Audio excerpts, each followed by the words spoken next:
Hello, my friends, and welcome back to a brand new Realm News. I am your host, the Dark Lord, the one who puts the real in Realm and expands your mind one block at a time. I hope that you're all having a wonderful week so far.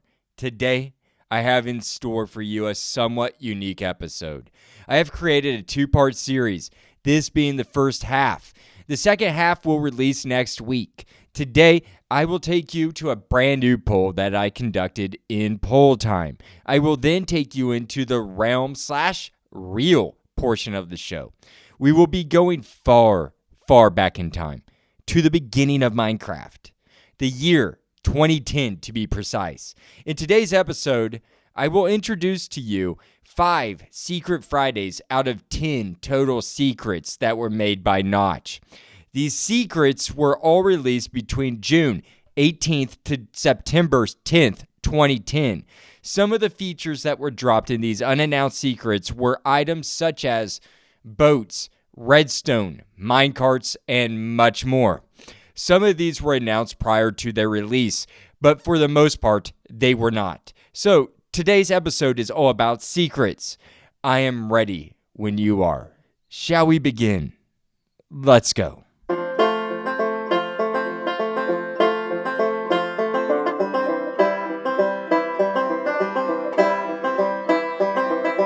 It's poll time. That's right, my friends. It is poll time again. And if you are new to the show, then allow me to explain. Each week, I conduct a poll, typically on Saturdays on the Realm News Reddit page. I will present a question to the Minecraft community. I will then read off the results of the said comments to you all right here in poll time. This week, I conducted a poll that received 27 total votes. The question I asked was this: which of these two types of overworld fish do you prefer to catch the most and why? Cod or salmon? I provided 4 options: cod, salmon, both, or neither. I also put the same poll on Minecraft_Survival's Reddit and Minecraft 2 Reddit subpages as well. This is a bit of a smaller vote than usual, but it still received a decent outcome and comments. Let's begin with the option that received the least amount of votes, which would be the neither group. This was excellent news to me. I appreciate seeing that people like to fish. The neither group received 11% of the votes, which translates to 3 altogether. That's all I have to say about that group. There's not much else to really say. Now, moving on to the next, beating the neither group by 1 vote. That would be cod. I was a bit shocked that cod only received 4 votes on this poll. I had a couple people ask me what the difference is. I think it would be best for me to explain that after I read off the rest of the results. I thought about it, and that seems the best way to go about this. The next group who came in second place out of the 4 options presented today is the both group with 8 votes, meaning people don't really have a preference and fish for cod and salmon both. They just like to fish. Nothing wrong with that. I need to do some more fishing myself. The winner of this week's poll, with a stunning 12 votes or 44.44% of the pie, is salmon. People love to eat their salmon in Minecraft. And can you blame them? But why? That's a question that you may be asking yourself right now. Well, they do have their reasons. Not all fish are created equal in this game. Allow me to explain. Let's treat this like a small realm or a small pull time in the realm, right? Or a pull time in pull time. Sorry, I don't know how to word that. I've never done this before. Or no, I'm going to treat this like it is the realm segment in pull time. There. Is that better? I'd like to explain to you the difference in nutrition between cod and salmon in Minecraft.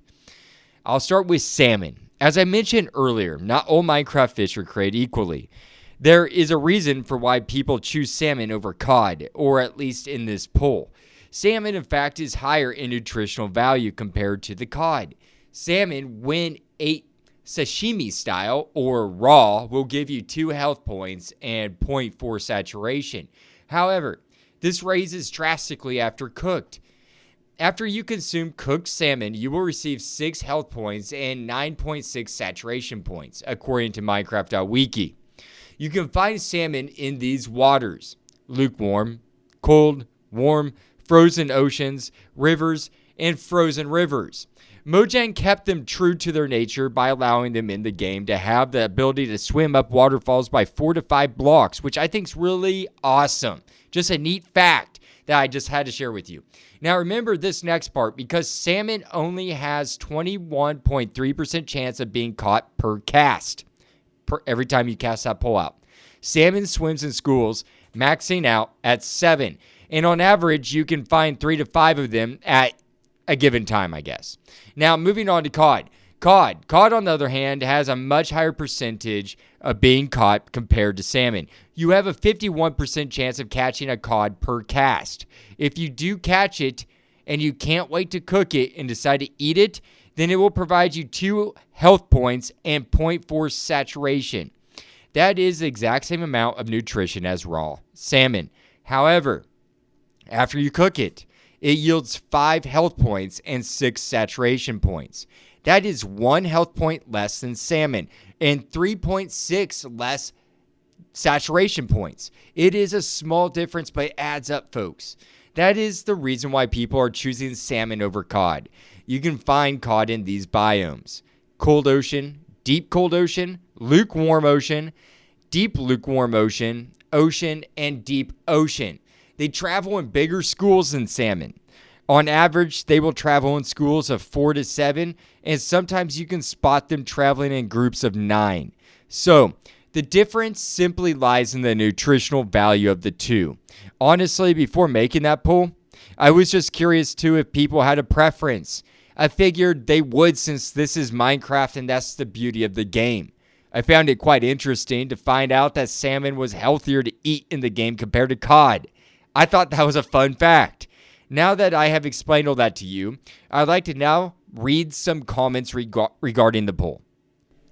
I shall start with a comment made by a person who goes by Parallax Jack. Parallax Jack says, quote, "I never knew there was a difference either, LOL. I'm probably more of a cod guy. Not that I fish too often, but my Guardian farm spits it out and is the source for my emerald farm, LOL, end quote. I commented back saying that I needed to build a Guardian farm one day, and they replied back, quote, "Yeah, go for it, dude. And yes, Guardian farm is so good. Blocks are cool, and the cod for trades is seriously so OP. Have a whole monument drained with a radius and all caves underneath lit up. And have a small throne that is 20-something blocks away, and I just sit and watch my farm go, LOL, end quote. The, quote, "Yeah, go for it, dude," end quote, was a response to me asking if I had permission to use his comment left on the poll. Just wanted to clarify that real quick for you all. I love their comment. That's why I asked if I could use it for the show. So they have a throne where they can sit and watch their Guardian farm. I thought that was amazing. And the cod trading and decorative blocks sound very enticing.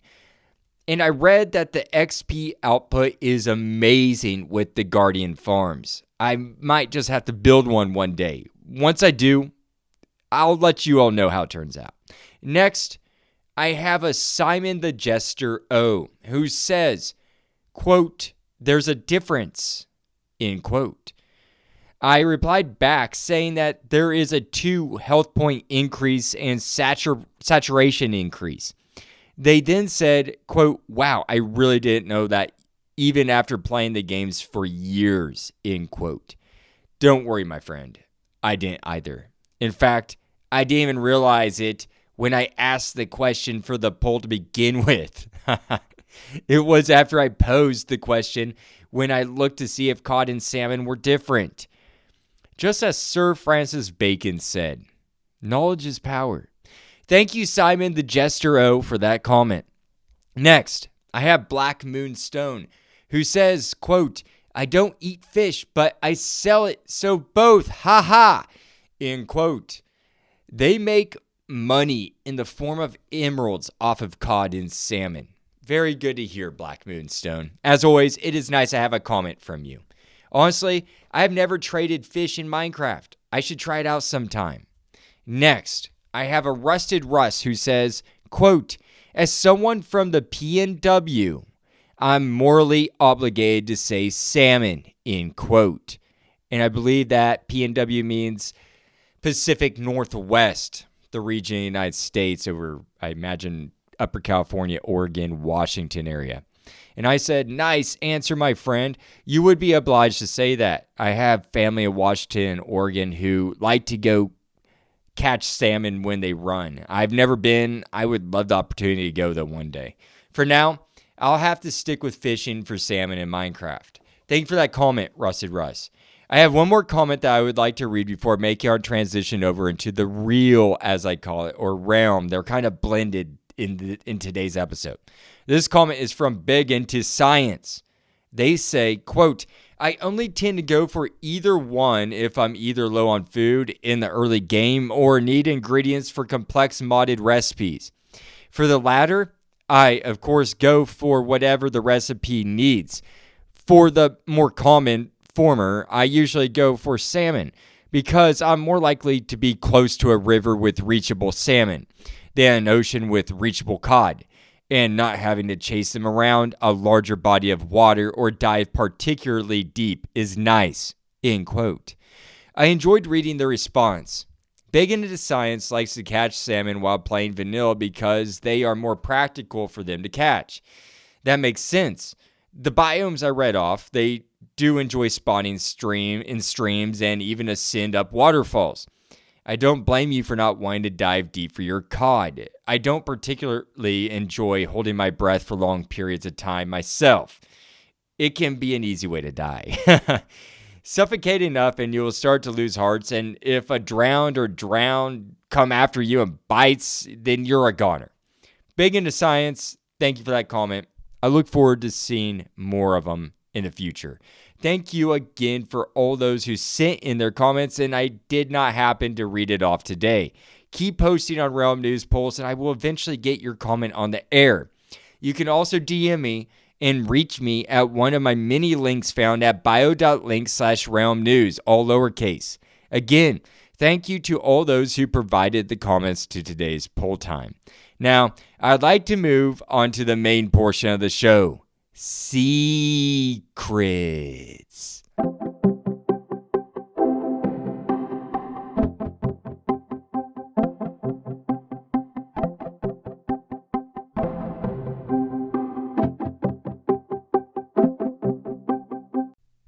I would first like to state that all this info can be found at Realm News' Patreon in the form of fun facts in the Seecret Fridays or the Seecrets.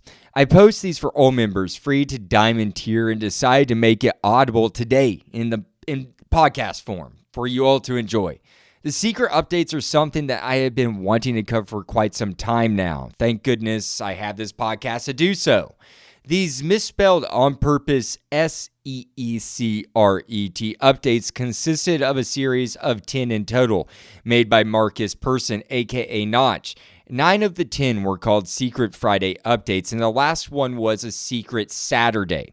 He made these series of posts between the dates of Friday, June 18th, 2010, and Saturday, September 18th, 2010. The first update, or Seecret Friday number 1, was released on June 18th. Its technical title is Java Edition Inf Dev 2010-06-18. It included a couple very pivotal features to the game that are still around today. The minecart and rail, which go hand in hand. I can see why they were released together. I'm personally very grateful for these additions being made during the initial Seecret Friday. Why? Well, because I'm a rail fiend and my whole Minecraft world is connected by thousands upon thousands of rails. Here are a couple other interesting features that were included in this first Seecret. The minecart initially was used as a portable storage device, similar to chests. Obsidian, now in this update drops itself, has increased explosion resistance, and its blast resistance is no longer the same as stone, which is great. And there was a world generation fix in this as well. Logs were not, I guess, generating onto trees or garnering onto trees until he fixed it in this update. And falling into the void now would kill you.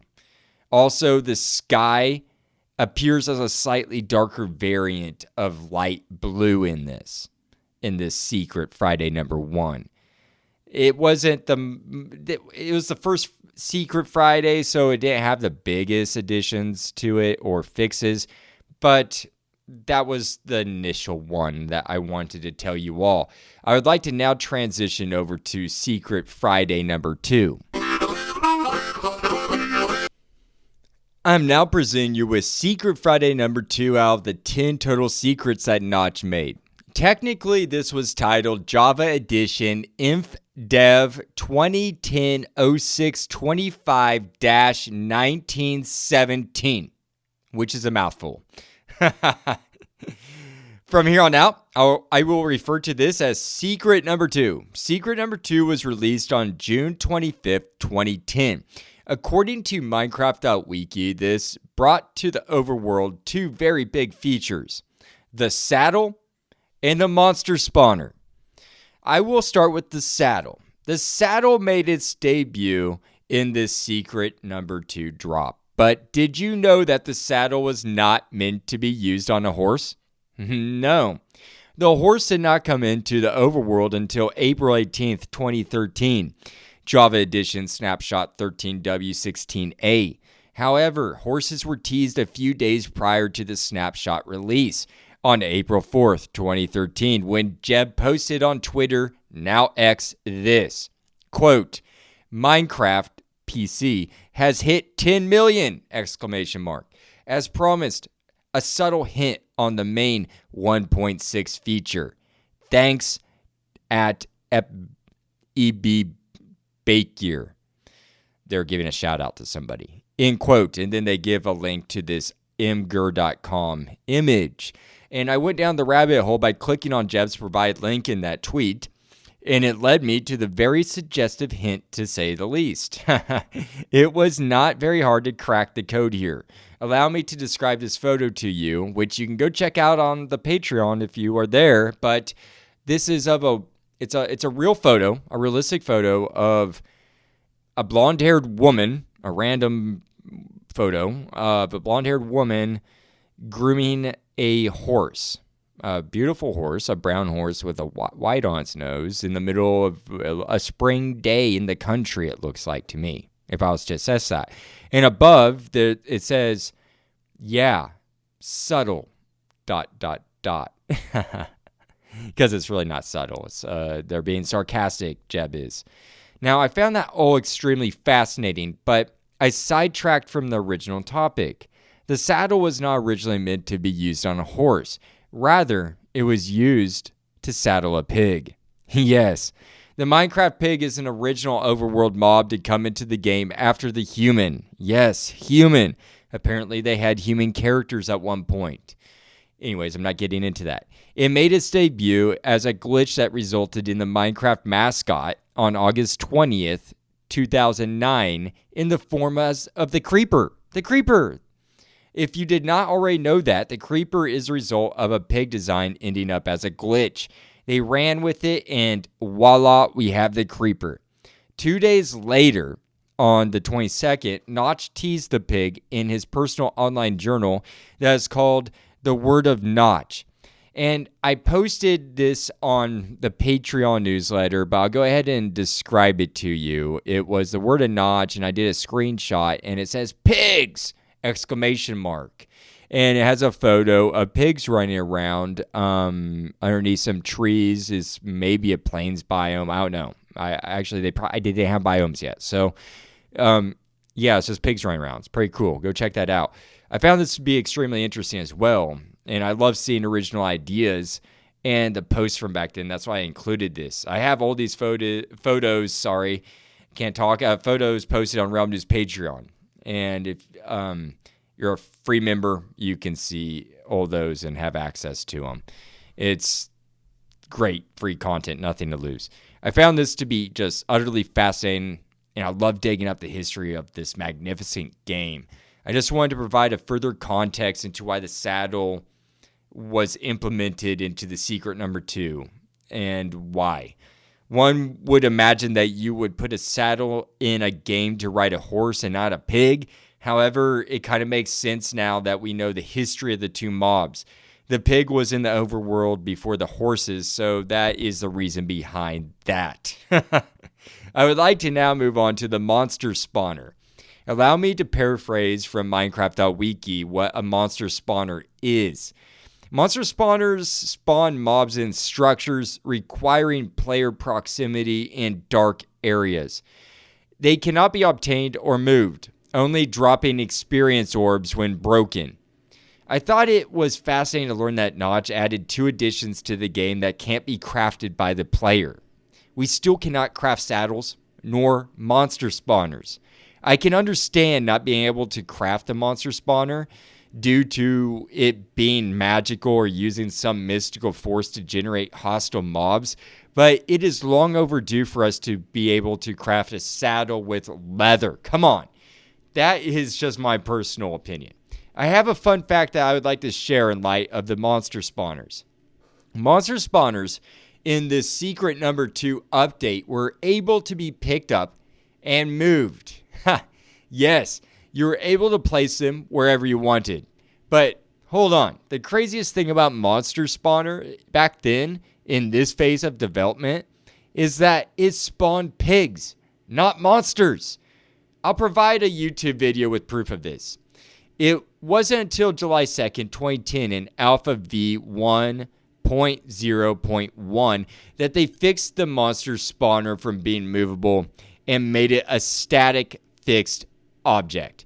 I thought this was all extremely fascinating to learn about the 2 objects added to the game of Minecraft during this particular Seecret Friday or Java edition Inf Dev 2010-0625-1917.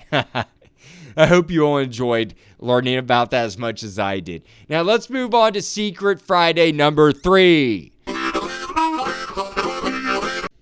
I am now covering Seecret Friday number 3, released on July 2nd, 2010 as Alpha V1.0.1. Yes, we have now transitioned over from Inf Dev to Alpha. A really huge item was added to the game in this, more like an ore, and it is one that you are extremely familiar with. Redstone. Even if you have never used redstone in Minecraft, you have surely mined it by accident. I am admittedly a novice redstone user.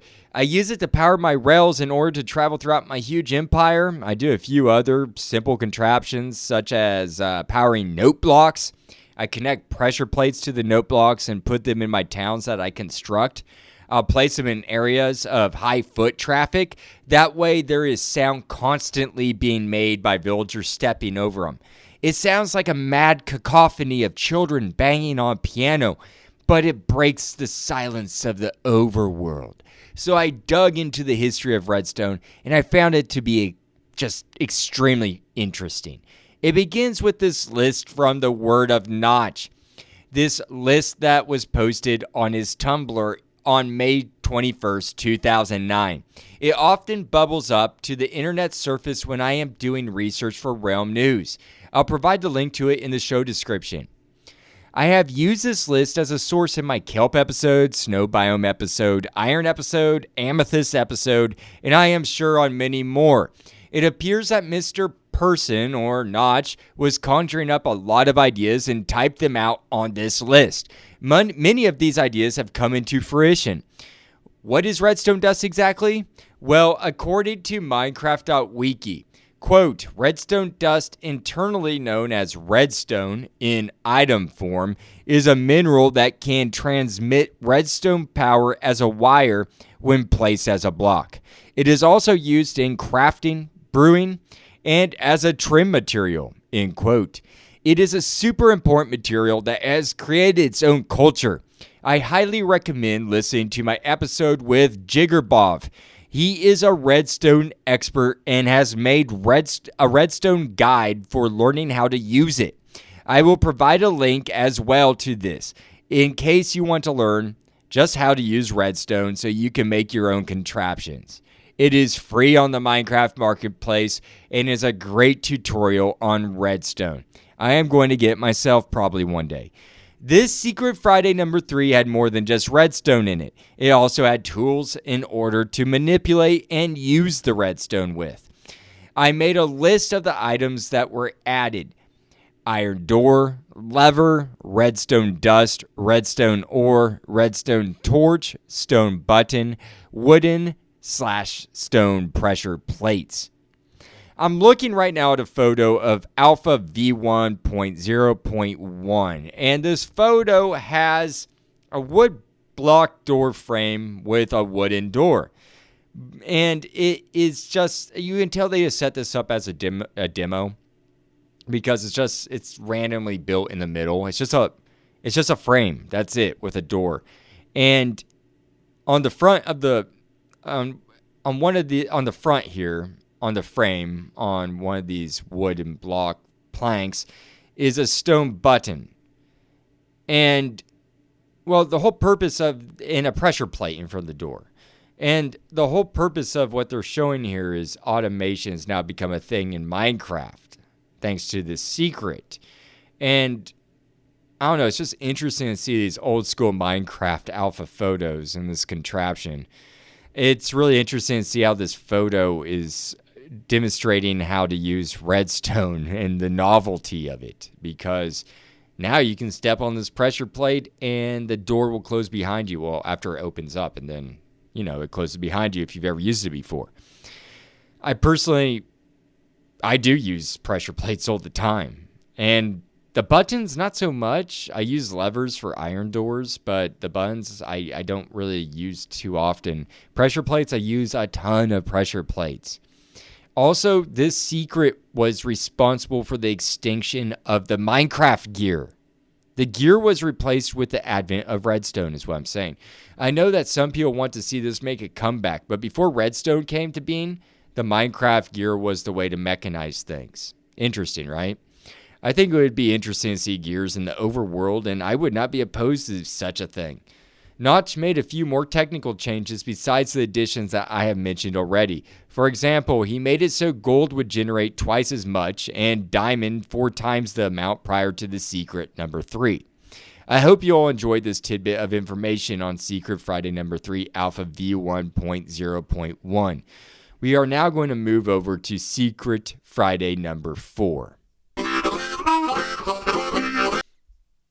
Seecret Friday number 4, or Java Alpha V1.0.4 to be exact, was released on Friday, July 9th, 2010. It was an interesting secret to look into.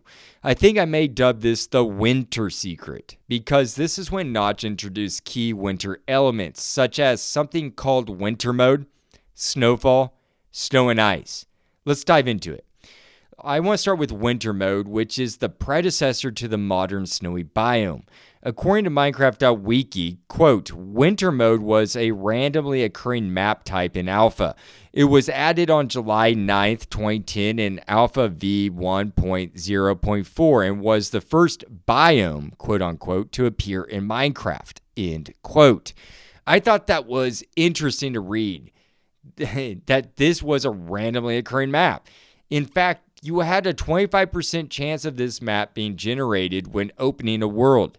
Notch added 3 unique elements to the Winter Mode worlds that have not been seen in a regular overworld until this Seecret came into being. I'll start with the first one. This was the first time that we see snow falling from the sky in the overworld. Snowfall. The snowfall had 4 different shapes of snowflakes. It would also accumulate onto opaque blocks that were directly exposed to the sky, just like today. The second element to this that separated this world from the rest was the fact that most of the water was frozen in these Winter Mode worlds, except for water near gravelly beaches. I'm not sure why Notch made it that way. Perhaps he wanted to have a small chance of liquid water being available to the player, and that's just where he happened to choose where it'd be. The third element, was that passive mobs had just less of a chance spawning in this biome or in this world, which is similar to today's snowy biomes. Now, I'd like to transition over to ice now. Did you know that there was once a time where ice could be melted down and turned into liquid, flowing water? I thought that was utterly fascinating to learn.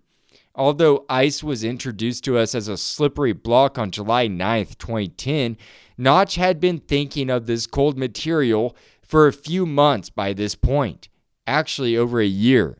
This brings me back to this handy-dandy list that I now keep on all my research devices for Realm News. I am talking about the infamous May 21st, 2009 Tumblr Word of Notch idea list that I mentioned earlier in the episode.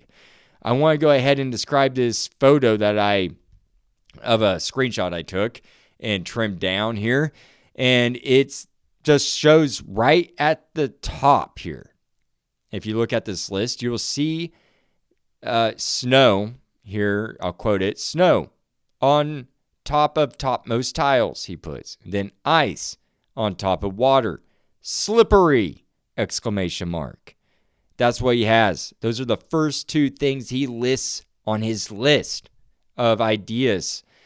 You're going to memorize this list by the time next year rolls around on Realm News, because I have a feeling referring to this quite a bit.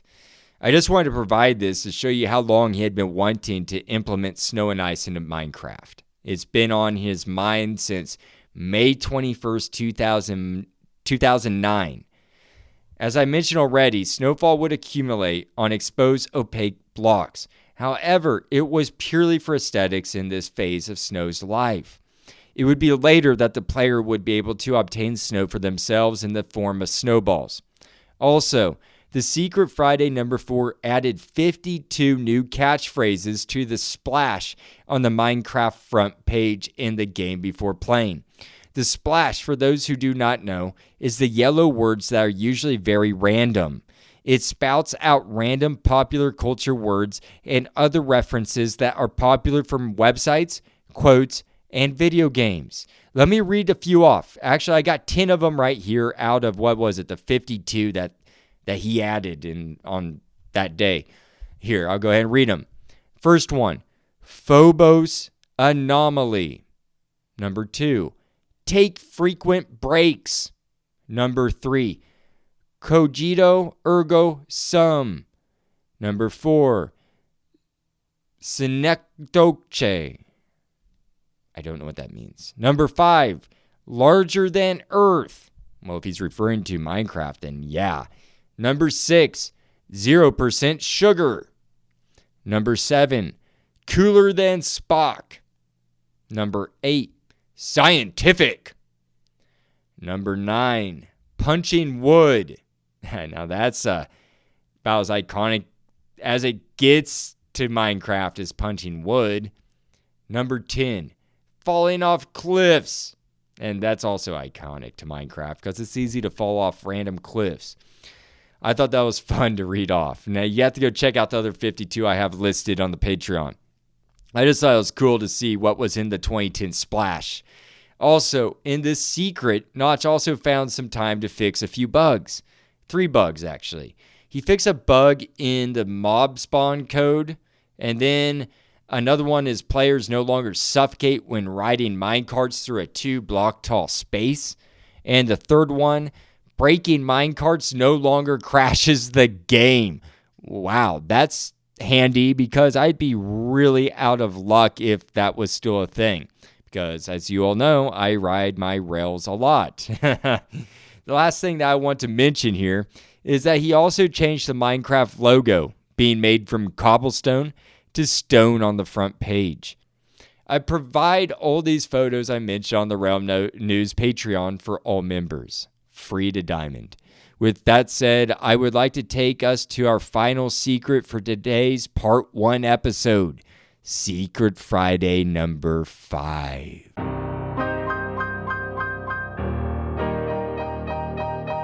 I am once again taking you on a journey into the past where we will evaluate the next secret on our list, the Java Edition Alpha v1.0.6 to be exact, or for easier memorization purposes, Seecret Friday number 5. This update was released by Notch, Marcus Persson as you know by now, on July 16, 2010. It provided many great features that we are still using today. Boats, cacti, and large trees. I'll go ahead and explain these in order presented. With boats, according to Minecraft.wiki, a boat is, quote, a boat is a derivable vehicle entity used primarily for fast transport of players and passenger mobs over bodies of water. Bamboo rafts look different but function identically to other boats, end quote. However, they used to be much different back when this Seecret Friday number 5 was released. They used to be the most sensitive thing to use within the game, ever. They would constantly break, and I am speaking from a 2013 perspective. I can only imagine how horrible they were to ride in 2010. They would break if placed on land or if they made impact with land while accidentally boating into it from the water. Mojang alleviated this problem or had slightly improved the boat's durability on May 24, 2012 by making it so boats did not break when impacting lily pads on the water. This was seen in snapshot 12W21A. However, for some really odd reason, or I find it to be extremely odd, they decided to make boats vulnerable to lily pads once again. I don't know if this was some sick joke made by a developer, but they made it happen again in snapshot 13W16B on April 18th, 2013. Why would they do that? No, why? I don't know why. It's not like the community voted that back in. Who would favor that? Because if you remember that, you would remember that being the most annoying thing to ever be in a video game. Maybe I'm over-exaggerating that, but it was very annoying. It would take 2 years until Mojang learned a lesson from their Minecraft Pocket Edition department and went ahead and made boats more durable once again on October 7th, 2015 in snapshot 15W41A. I appreciate it. Please, Mojang, do not ever revert the boats back to such fragility again. Ever. Here are some insights into the modern boat. I just want to tell you about it. The boat's health. In Java Edition, the boat has a little bit over 4 health points, and it regenerates its health every 1 in 10 game ticks. And the boat health for Bedrock Edition, sorry, not Java, but Bedrock Edition, which this is due to a bug in the game, a bug specifically called MCPE-62683, which gives it 40 health points, which is crazy. That's 20 hearts, same as a player. The original crafting recipe for a boat back then was, or in this secret, I should say, was 5 oak planks, which has not changed at all in the past 15 years. It still costs us 5 oak planks to make a boat. The only thing that has changed is that we now have a variety of different colored woods to choose from, which is reflected in the boat's color. And I love that we have control over what color the boat we have. I'm just really in love with the pale oak wood boat. The cherry blossom pink boat was pretty as well. I want to know what color boat you like the best. I provided a picture here. Go ahead and write in to me. I would love to know. Now, let's move on to the next subject that I got here, the cactus. And the cactus has changed a lot since 2010. I want to go ahead and tell you about. I have a picture I'm looking at.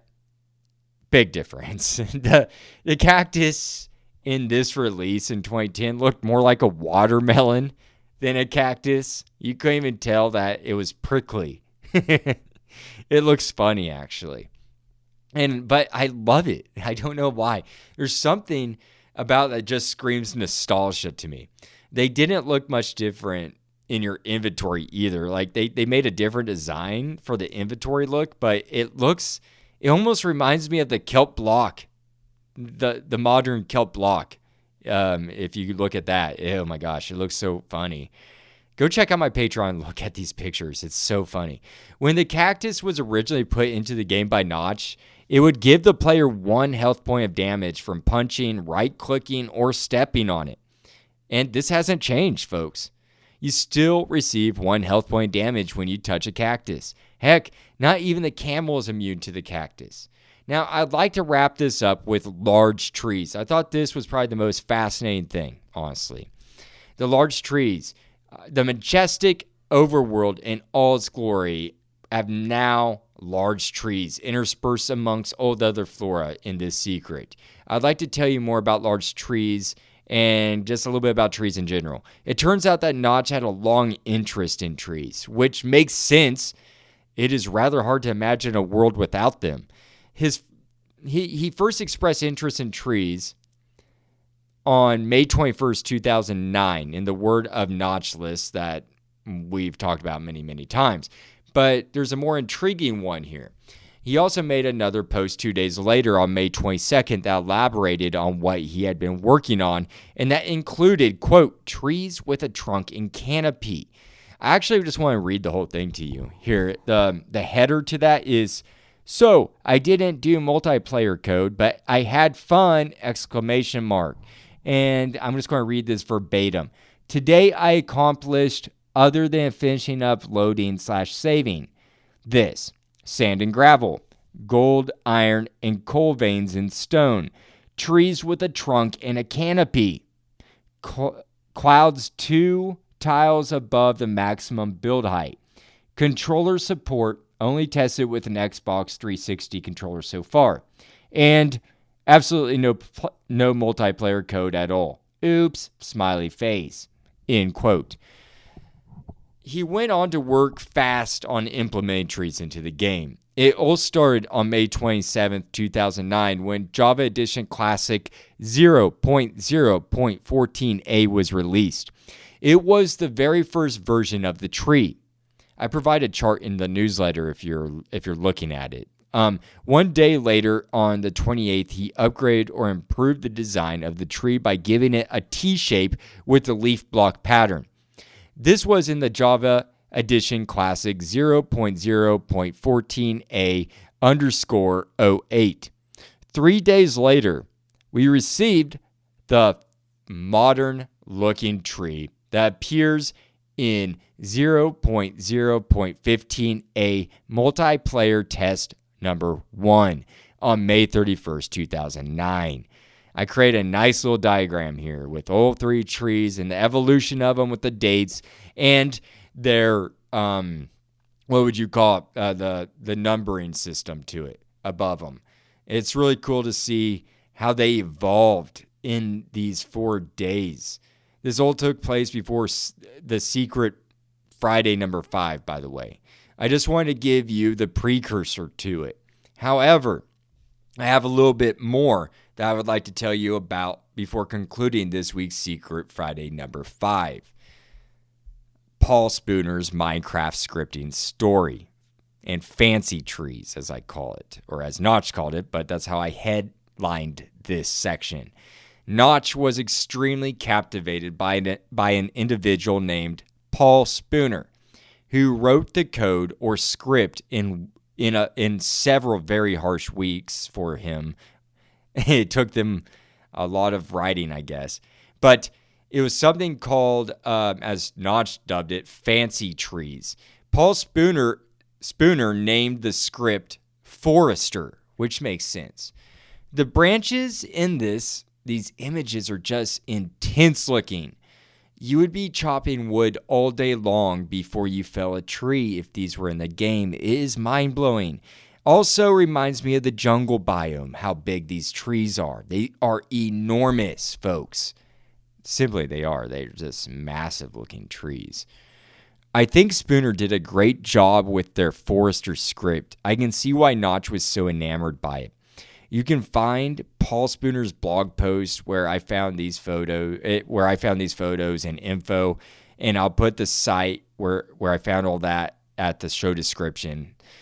So you can go check those out after you're done listening to all this. Now, allow me to point out a few things about his Forester script according to his blog, or his personal website, sorry. The script popularity here was his most popular, with 5 times more downloads than any other. The script creates 7 different kinds of trees, including branches and roots. We don't have roots in Minecraft, which is really neat. I love this. It's so much more detailed. And Notch, the creator of Minecraft, incorporated parts of the script into the latest version of the game, which brings me full circle back to Java Edition Alpha v1.0.6, or Seecret Friday number 5, where he added in the more perfected tree that we love today. Of course, the tree has been altered many, many times, and just up until today, into 2025, it's just been altered over and over. And I could write a book over the alterations. I won't elaborate any further on that today, because I just thought it was. I just wanted to explain to you that he was inspired by the Forester script, and parts of that script were put into the tree. And I wonder if it's still floating around out there, because these trees look quite modern, and I can see the inspiration, see those in the overworld still today, the inspiration. So I thought that was really, really cool. Bit of history there. And I recommend going and check out that website. It's really, really fascinating, actually. And that Paul Spooner, I believe that was their name, right? Sorry about that. Yeah, Paul Spooner. They were playing around with castles, scripting that, and a bunch of other stuff. So just go check that out. That wraps up everything that I have on the first 5 Seecret Fridays that were released by Notch, folks. I hope that you all enjoyed today's episode and found it informative like I did. If you haven't become a Realm News Patreon member yet, then I urge you to today. It is completely free to sign up, and you will get access to all these 5 secrets that I've reported to you all and more. Until next time, I wish you all happy crafting. The Dark Lord, signing out.